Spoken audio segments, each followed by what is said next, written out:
आइए चलते फिरते हम लोग क्या करते हैं, इसको देख लेते हैं। तो पहला क्वेश्चन है, किस दर्पण में हमेशा काल्पनिक प्रतिबिंब बनता है? किस दर्पण में हमेशा काल्पनिक यानी हमेशा सीधा?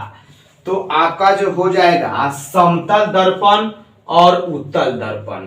तो याद रखेंगे समतल दर्पण, समतल और उत्तल दर्पण, समतल और उत्तल दर्पण। तो समतल और उत्तल दर्पण में हमेशा काल्पनिक प्रतिबिंब बनता है, और जब काल्पनिक प्रतिबिंब बनता है तो हमेशा सीधा प्रतिबिंब भी बनेगा। तो हमेशा हमेशा के बात है, कभी कभी नहीं, हमेशा समतल दर्पण में हमेशा काल्पनिक प्रतिबिंब, हमेशा सीधा प्रतिबिंब बनता है। और इसमें जो वस्तु होता है, जितना बड़ा वस्तु होगा उतना ही बड़ा आपका प्रतिबिंब होता है। यानी समतल दर्पण में जो है वस्तु दूरी और प्रतिबिंब दूरी भी बराबर होती है और आकार भी बराबर होता है। लेकिन उत्तल दर्पण में जो है प्रतिबिंब सीधा होगा, काल्पनिक होगा, लेकिन जो है वस्तु जिससे जो है प्रतिबिंब छोटा बनेगा। तो उत्तल में क्या होगा, उत्तल में होगा आपको काल्पनिक होगा और सीधा होगा और वस्तु से छोटा प्रतिबिंब होगा उत्तल दर्पण में। जबकि समतल दर्पण में काल्पनिक और सीधा तो होबे करेगा लेकिन बराबर होगा। तो इतना बात है। वही चीज पूछता अवतल में, तो अवतल दर्पण में जो है सब प्रकार के प्रतिबिंब बनते हैं, यानी वास्तविक, काल्पनिक, छोटा, बड़ा, उल्टा, सीधा, हर तरह के प्रतिबिंब जो है आपको अवतल दर्पण में देखने को मिल जाते हैं। तो इतना बात भी याद रखिएगा। दूसरा क्वेश्चन देखिएगा, यहाँ से पहला भी बता दिए, आवर्धन तथा अपवर्तनांक का एसआई मात्रक क्या होता है? तो आवर्धन और अपवर्तनांक जो है इसका कोई मात्रक नहीं होता है, ध्यान रखिएगा। यह दोनों के दोनों जो है मात्रक विहीन राशियां है, मात्रक विहीन यानी बिना मात्रक के। तो ऑप्शन में रहेगा ये मात्रक विहीन यानी बिना मात्रक के। आवर्धन का कोई मात्रक नहीं होता है और अपवर्तनांक का भी कोई मात्रक नहीं होता है। अब देख लेंगे यहाँ से उत्तल दर्पण में कैसे प्रतिबिंब बनते हैं। अभी अभी इस क्वेश्चन में हम आपको बताए हैं। तो उत्तल दर्पण में जो है हमेशा, कैसा, हमेशा, हमेशा के बात आ गया, हमेशा सीधा, हमेशा सीधा। जब सीधा है तो क्या हो जाएगा, काल्पनिक भी हो जाएगा, और काल्पनिक हो जाएगा तो इसके साथ क्या हो जाएगा आपका, छोटा हो जाएगा। क्या हो जाएगा, छोटा प्रतिबिंब बन जाएगा।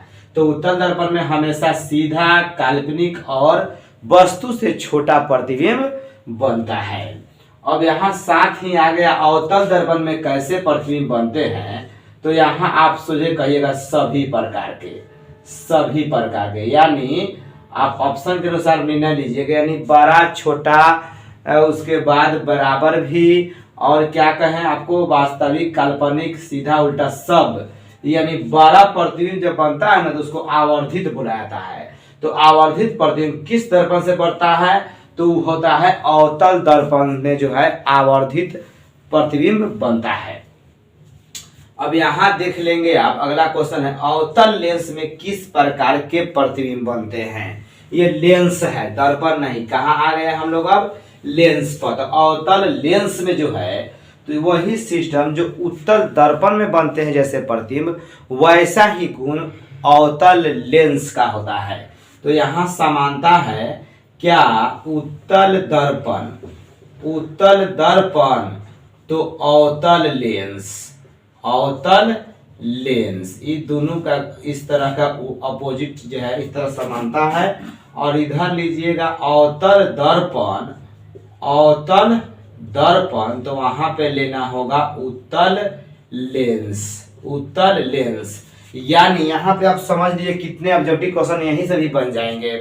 तो उत्तल दर्पण में सभी प्रकार के प्रतिबिंब बनते हैं, तो उत्तल लेंस में भी सभी प्रकार के प्रतिबिंब बनते हैं। वास्तविक, काल्पनिक, तो यहाँ भी वास्तविक, काल्पनिक, सीधा, उल्टा, सीधा, उल्टा, बड़ा, बराबर तथा वस्तु से छोटा यहाँ भी बनेगा, अवतल दर्पण में भी और उत्तल लेंस में भी। और जो काम यहाँ उत्तल दर्पण का है वही अवतल लेंस में हो जाएगा गुण। तो उत्तल दर्पण में हमेशा छोटा प्रतिबिंब बनता है, तो अवतल लेंस में भी हमेशा छोटा प्रतिबिंब बनता है, काल्पनिक बनता है और हमेशा सीधा होता है। तो यहाँ से अब याद रखिएगा, यहाँ पे पहले 5 नंबर क्वेश्चन, अवतल लेंस में किस प्रकार के प्रतिबिंब बनते हैं? तो यहाँ कहिएगा काल्पनिक, काल्पनिक सीधा एवं छोटा, काल्पनिक सीधा एवं छोटा। ध्यान से सुन लीजिए, पहले पूरा कंफ्यूजन क्लियर रखिएगा ताकि जो है आपको प्रश्न बनाने में काफी सहूलियत महसूस हो। अब यहाँ आ गया उत्तल लेंस में किस प्रकार के प्रतिबिंब बनते हैं? तो उत्तल लेंस यहाँ देखेंगे, उत्तल लेंस और अवतल दर्पण भी जैसा है, यानी सभी प्रकार के यहाँ भी हो जाएंगे, सभी प्रकार का मतलब बड़ा, बराबर, छोटा, वास्तविक, काल्पनिक, सब। अब देखिएगा दर्पण सूत्र आ गया, तो दर्पण सूत्र कहेगा निम्न में कौन दर्पण सूत्र है, कौन लेंस सूत्र है? तो बस यहाँ ध्यान दीजिएगा 1/v प्लस 1/u बराबर 1/f आपका दर्पण सूत्र हो जाएगा। आही में माइनस कर दीजिएगा, सेम टू सेम यही रहेगा, तो ये आपका लेंस सूत्र हो जाएगा। तो 1/v प्लस 1/u बराबर 1/f को कहेंगे दर्पण सूत्र, 1/v माइनस 1/u बराबर 1/f को कहेंगे lens. Lens minus, lens minus, minus, ये आपका लेंस माइनस, माइनस कहा जाएगा लेंस सूत्र, और प्लस हमने कहा जाएगा दर्पण सूत्र। अब यहाँ देख लेंगे उत्तल दर्पण का फोकस दूरी तथा वक्रता त्रिज्या क्या होती है, यानी प्लस में होती है कि माइनस में होती है। तो उत्तल दर्पण के जो होता है, उत्तल दर्पण के वक्रता त्रिज्या और फोकस दूरी जो है धनात्मक होता है, यानी पॉजिटिव होता है। जो फोकस दूरी होगा वही वक्रता त्रिज्या होगा, जबकि अवतल दर्पण के फोकस दूरी और वक्रता त्रिज्या काल्पनिक होता है, बाईं ओर होता है। अब यहाँ 10 नंबर क्वेश्चन, इसको बता दिए, ये बता दिए, ये भी बता दिए। अब हम लोग देखेंगे 10 नंबर, उत्तल दर्पण तथा उत्तल लेंस का दूसरा नाम बताना है। तो अब यहाँ ध्यान देना है आप लोगों को, उत्तल लेंस, उत्तल लेंस तो उत्तल दर्पण है, तो यहाँ देखना है आप लोगों को, उत्तल लेंस को बोलते हैं अभिसारी लेंस। क्या बोलते हैं? अभिसारी लेंस। तो अवतल दर्पण को बोलते हैं अभिसारी लेंस, अभिसारी दर्पण, अभिसारी दर्पण। यहाँ आएंगे तो अवतल लेंस को क्या बोलते हैं? देखिए उत्तल लेंस को अभिसारी कहेंगे, तो अवतल को क्या बोलेंगे? अपसारी लेंस, अपसारी लेंस। तो उत्तल दर्पण को क्या कहिएगा? जब इसको अपसारी कहें तो इसको कहेंगे अभिसारी, नहीं इसको भी क्या कहेंगे आप? अपसारी, अपसारी दर्पण।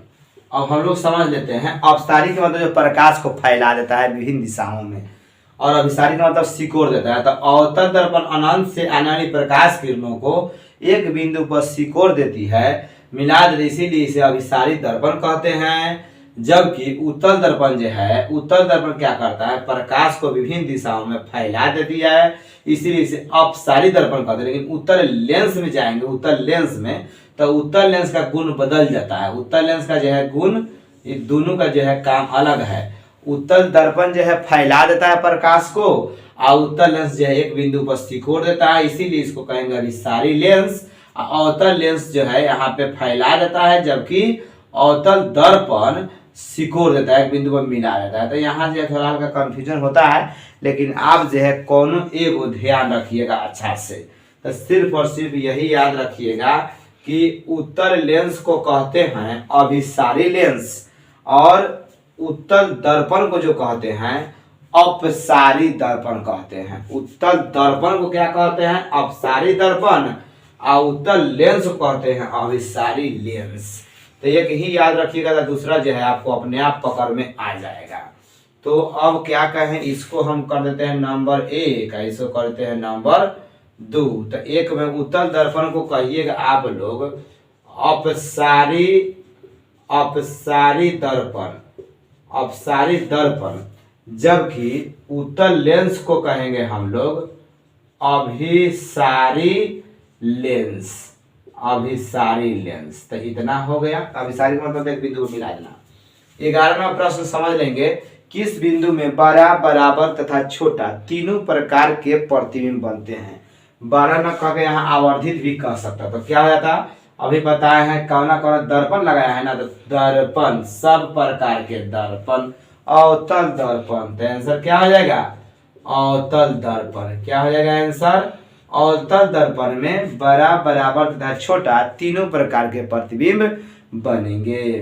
अब देखेंगे यहाँ से लेंस की क्षमता का प्रचलित मात्रक या SI मात्रक पूछेगा, तो यह जो याद रखिएगा डाईऑप्टर, क्या होता है, डाईऑप्टर हो जाएगा, डाईऑप्टर हो गया, क्या हो जाएगा, डाईऑप्टर। तो किस दर्पण में बड़ा, बराबर और छोटा तीनों प्रकार के प्रतिबिंब बनते हैं, तो अवतल दर्पण। और वही लेंस होता था, कहते उत्तल लेंस, लेंस का क्या होता है, उत्तल लेंस। ये बहुत बहुत इंपॉर्टेंट क्वेश्चन है, इसको बहुत ध्यान से देखिएगा। तो लेंस की क्षमता का प्रचलित मात्रक या SI मात्रक क्या आ जाएगा, डाईऑप्टर। डाईऑप्टर में चश्मा जो है, लेंस किसी आदमी का खराब होता है आँख ना, तो कई डाईऑप्टर के लिए उसको चश्मा जो है जितना लगना होता है उसको लगाया जाता है। किस लेंस की फोकस दूरी तथा क्षमता धनात्मक होता है, लेंस है तो लेंस है तो उत्तल लेंस की फोकस दूरी तथा क्षमता जो होती है दोनों जो है धनात्मक होती है। फोकस दूरी भी और क्षमता भी क्या होती है, धनात्मक, मतलब प्लस में होती है। अब कह रहा है अगला क्वेश्चन है कि कैसा प्रतिबिंब हमेशा सीधा होता है।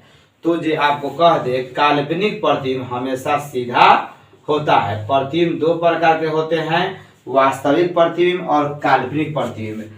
काल्पनिक जो है कल्पना करना यानी आभास होना, तो काल्पनिक को आभासी भी बोला जाता है। तो यह जो प्रतिबिंब हमेशा सीधा होता है। और उसका अगला प्रश्न हो रहा है कि किस प्रकार के प्रतिबिंब को पर्दे पर प्राप्त नहीं कर सकते हैं। तो काल्पनिक प्रतिबिंब को पर्दे पर प्राप्त नहीं कर सकते हैं, जबकि वास्तविक प्रतिबिंब को पर्दे पर प्राप्त कर सकते हैं। तो यहाँ देख लीजिएगा किस प्रकार के प्रतिबिंब को पर्दे पर प्राप्त नहीं कर सकते हैं। तो काल्पनिक प्रतिबिंब को पर्दे पर प्राप्त नहीं कर सकते, कल्पना है ना, वो कल्पना करना। जबकि वास्तविक प्रतिबिंब को पर्दे पर प्राप्त कर सकते हैं। वह जो होता है, देखिए जब काल्पनिक चीज सीधा होता है तो वह से वास्तविक, वह से उल्टा कुछ मिलता जुलता है ना, उससे खैर उल्टा होता है, लेकिन वह से वास्तविक और उल्टा। वास्तविक चीज क्या होता है, उल्टा होता है। काल्पनिक चीज क्या होती है, काल्पनिक प्रतिबिंब सीधा होता है। काल्पनिक या आभासी प्रतिबिंब कैसा होता है, सीधा होता है, जबकि वास्तविक प्रतिबिंब उल्टा होता है। और जब काल्पनिक प्रतिबिंब को पर्दे पर प्राप्त हम नहीं करेंगे तो किसको करेंगे, तो वास्तविक को करेंगे। प्रतिबिंब दो प्रकार के होते हैं, वास्तविक प्रतिबिंब और काल्पनिक प्रतिबिंब। ये देख लीजिए किस पदार्थ का अपवर्तनांक सर्वाधिक यानी सबसे अधिक होता है। तो हीरा का जो है अपवर्तनांक जो है डायमंड का यानी हीरा का अपवर्तनांक सबसे अधिक होता है। और यह सभी पदार्थों में सबसे कठोर पदार्थ भी पूछेगा तो क्या हो जाएगा आपका, हीरा। हीरा जो है सभी पदार्थों में कठोर होता है, यह एक अधातु है। तो आप इसको भी देख लिए। अब समझिए स्नेल के नियम। तो स्नेल का नियम जो है म्यू बराबर साइन आई बटा साइन आर हो जाएंगे, यानी अपवर्तनांक बराबर हो जाएगा sine I by sine R, sine I by sine R. ठीक है, तो ये आपके स्नेल के नियम हो जाएंगे। अब देखिएगा इसी में कुछ कुछ वर्ड हम आपको बता देते हैं, पूछेगा यूज। जैसे उत्तल दर्पण का उपयोग जो है गाड़ी के साइड मिरर के रूप में किया जाता है। कहेगा निम्न में किस दर्पण का उपयोग गाड़ियों के साइड मिरर के रूप में किया जाता है, तो होता है उत्तल दर्पण।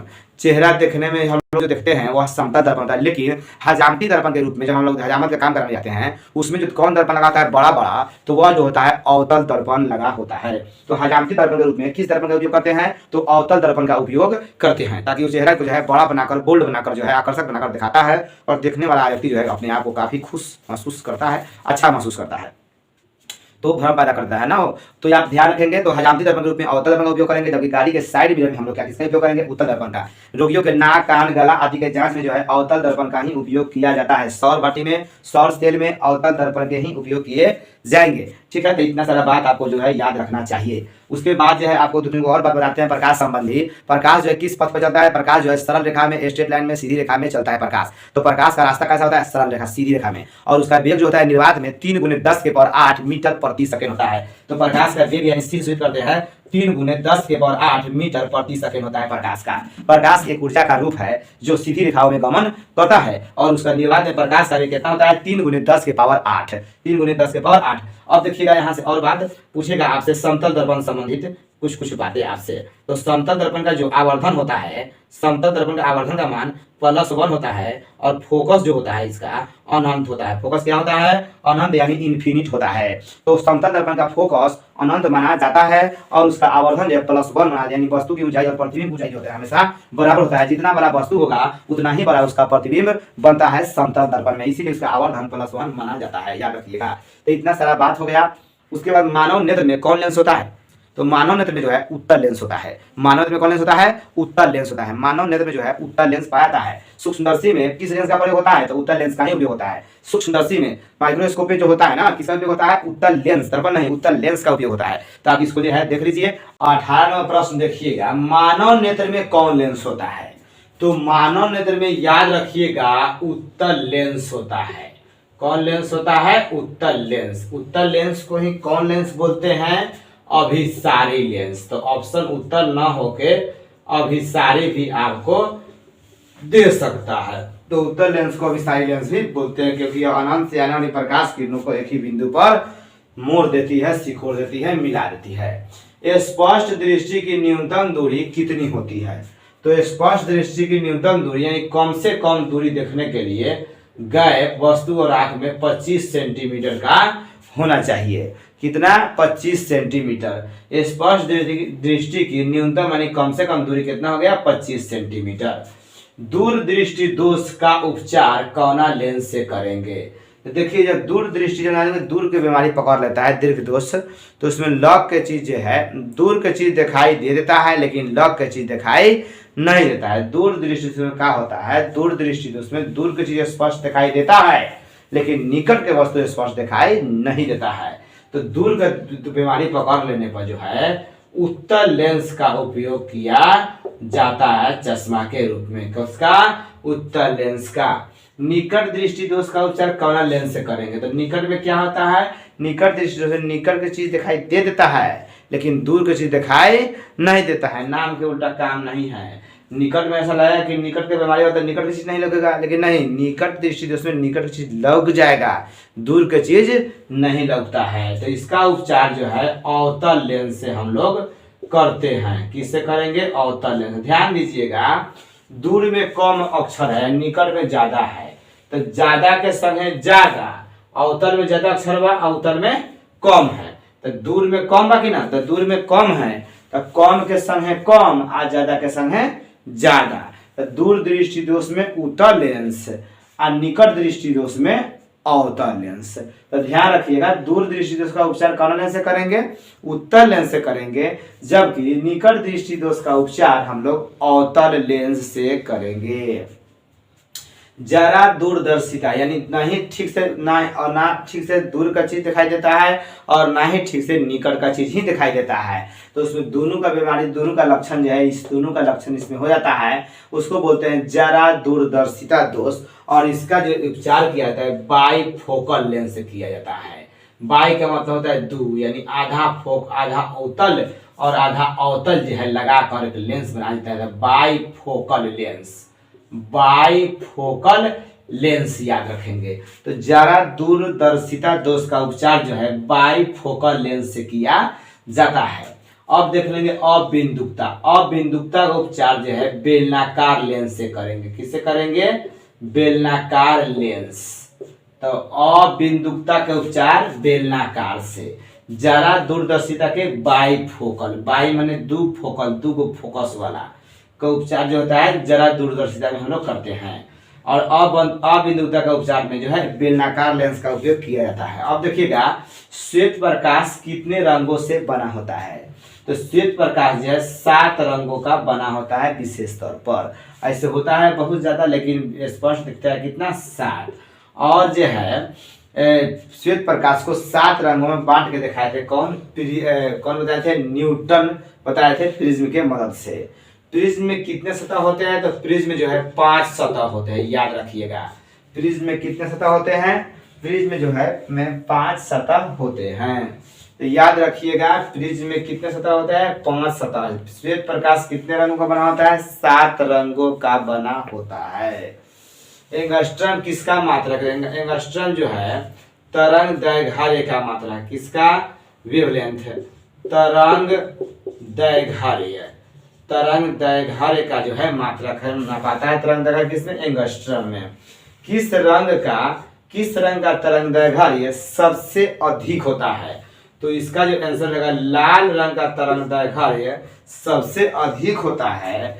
जबकि सबसे कम के बात करेगा, सबसे कम तरंग दैर्घ्य, तो वो हो जाएगा आपका बैगनी।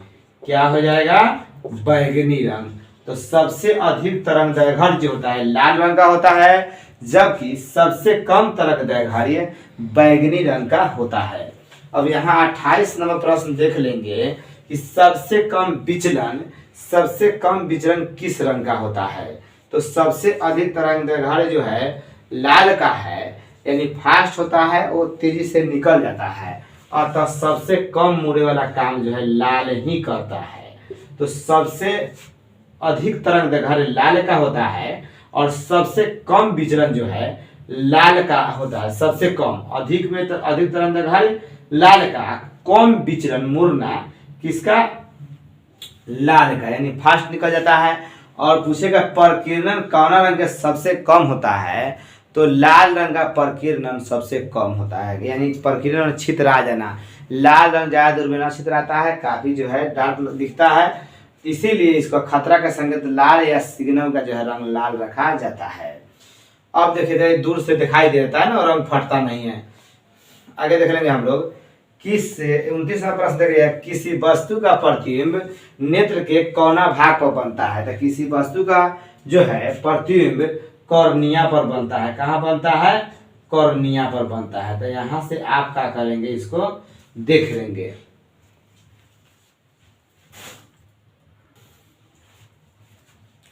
तो देखिएगा यहाँ से जो है किसी वस्तु का प्रतिबिंब नेत्र के किस भाग में बनता है, तो यहाँ जो कॉर्निया बोल दिए थे, यहाँ गलती हो गया, कॉर्निया ना बोल के क्या हो गया, रेटिना, यानी दृष्टि पटल हो जाएगा। क्या हो जाएगा, रेटिना को ही हिंदी में बोलते हैं क्या चीज, दृष्टि पटल, दृष्टि पटल।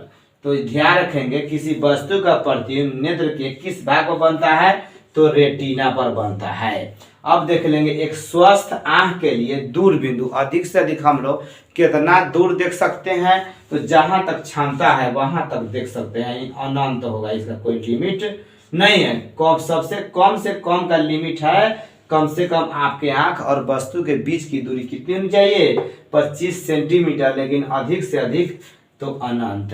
तो एक स्वस्थ आंख के लिए दूर बिंदु कितना होता है, अनंत होता है।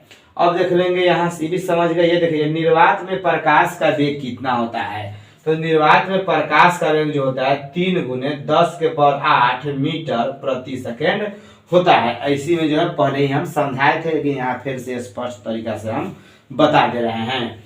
प्रकाश किस पथ पर चलता है, तो प्रकाश जो है सरल रेखा, यहाँ से क्या कर दीजिएगा आप, सरल मतलब होता है सीधी, सरल माने क्या होता है, सीधी रेखा, स्ट्रेट लाइन, स्ट्रेट लाइन में चलती है, सीधी रेखा में गमन जो है इस तरह प्रकाश चलती है। तो प्रकाश किस पथ पर चलती है, तो सरल यानी सीधी रेखा पर। सूर्य से आने वाली प्रकाश किरणें कैसी होती है, अभिसारी की अपसारी की समानांतर। देखिए तो बहुत दूर से जब प्रकाश किरण आता है ना, तो उसको जो है समानांतर किरण पुंज माना जाता है। तो यहाँ पर आप जो है माइंड में रखिएगा, समानांतर किरण पुंज। उसके बाद ये देख लीजिएगा, ये देख लीजिए। अब 34 नंबर प्रश्न है, हजामती दर्पण, यानी दाढ़ी बनाने में किस दर्पण का उपयोग किया जाता है, या सैलून कह देगा, सैलून में जो है किस दर्पण का उपयोग होता है, यानी हजामती दर्पण किस दर्पण का किसका उपयोग होता है, तो बताए हैं ना आपको, अवतल दर्पण का। किसका, अवतल दर्पण का उपयोग हजामती दर्पण के रूप में किया जाता है। साथ ही इसका उपयोग जो है रोगियों के नाक, कान, गले आदि के जांच में भी किया जाता है, और सौर भट्ठी में भी इसका उपयोग होता है। ठीक है, किसका, अवतल दर्पण का। उसके बाद गाड़ी के साइड मिरर में कहेगा तो उत्तल दर्पण, गाड़ी के साइड मिरर कहेगा तो उत्तल दर्पण, लेकिन हेडलाइट कहेगा तो अवतल दर्पण। गाड़ी के हेडलाइट में किसका उपयोग होता है तो अवतल दर्पण का। और गाड़ियों के साइड मिरर में साइड से पीछे के वस्तु देखने के लिए हम लोग उत्तल दर्पण का उपयोग करते हैं। और यहाँ से अब देखिएगा प्रकाश के परावर्तन के कई गो नियम। तो प्रकाश के परावर्तन के दो नियम, कितने नियम, दो गो। अपवर्तन भी पूछेगा तब भी कई गो नियम, दुइये गो नियम। तो प्रकाश के परावर्तन के दो नियम, प्रकाश के अपवर्तन के भी दो गो नियम, ठीक ना। तो उसको जो है ध्यान रखेंगे। और यहाँ से अब चलेंगे तो किस रंग का तरंग दैर्घ्य सबसे अधिक होता है तो लाल का, और सबसे कम कहेगा तरंग दैर्घ्य तो बैगनी का। अब यहाँ से देख लेंगे साथे साथे सबसे कम विचलन यानी मुड़ाव किस रंग का होता है तो कम होता है लाल का। तो इसका क्या हो जाएगा, सबसे अधिक विचलन हो जाएगा बैगनी का। तो सबसे अधिक विचलन सब यहीं पे कहेंगे सबसे अधिक विचलन किस रंग का होता है तो क्या आंसर हो जाएगा, बैगनी। क्या हो जाएगा, बैगनी। आप इसको माइंड में रखेंगे। प्रिज्म में कितने सतह होते हैं, 5। किसने बताया कि श्वेत प्रकाश 7 रंगों का मिश्रण है तो न्यूटन ने बताया था। श्वेत प्रकाश कितने रंगों का बना होता है, 7। श्वेत प्रकाश जब 7 रंगों में बट जाती है उस घटना को ही वर्णपट्टी या स्पेक्ट्रम कहते हैं। वो 7 रंग जो होता है एक क्रमवार में होता है। बैजानी हपीनाला के ट्रिक से आप जो है उसको माइंड में रख सकते हैं। उसके बाद जो है क्वेश्चन आपसे पूछ सकता है कि गाड़ियों के साइड मिरर में उत्तल दर्पण का उपयोग किया जाता है, क्यों। तो इसका जो आंसर है गाड़ियों के साइड मिरर में उत्तल दर्पण का उपयोग इसलिए किया जाता है क्योंकि यह जो है किसी वस्तु का छोटा और जो है सीधा प्रतिबिंब बनाता है और यह विस्तृत क्षेत्र जो है देखने में काफ़ी सहायक होता है जो समतल के तुलना में कहीं अच्छा होता है। इसीलिए जो है गाड़ियों के साइड मिरर में उत्तल दर्पण का उपयोग किया जाता है। और क्वेश्चन पूछेगा कि हजामती दर्पण के रूप में अवतल दर्पण का उपयोग काहे करते हैं, क्यों करते हैं। तो कहिएगा हजामती दर्पण यानी दाढ़ी बनाने में जो है हजामती दर्पण में अवतल दर्पण का उपयोग इसलिए किया जाता है क्योंकि यह किसी वस्तु का बराबर प्रतिबिंब यानी आवर्धित प्रतिबिंब बनाता है, यानी बोल्ड कर देता है उस वस्तु को। समझ रहे हैं। तो आप जो है यहाँ पे पूरा का पूरा देख लीजिएगा। 3 पार्ट तक हम क्या किया आपको, 1 पार्ट 2 पार्ट 3 पार्ट जितने भी इंपॉर्टेंट ऑब्जेक्टिव क्वेश्चन इस चैप्टर से बन रहे थे हमने आपको पूर्णतः रिवाइज करा दिया। अब जो है जल्द ही क्या करते हैं, यदि हमको समय मिल रहा है तो 4, 5 और 6 पार्ट से हम क्या करते हैं उसको एक और वीडियो जल्दी से जल्द अभी हम ला देते हैं ताकि आप समय कुछ देकर जैसे भी हो इसको सुन लीजिए ताकि कोई क्वेश्चन न सुने, कोई क्वेश्चन न छूटे। चलिए तब तक के लिए धन्यवाद। आप जय हिंद। मिलते हैं हम लोग अब अगले वीडियो में।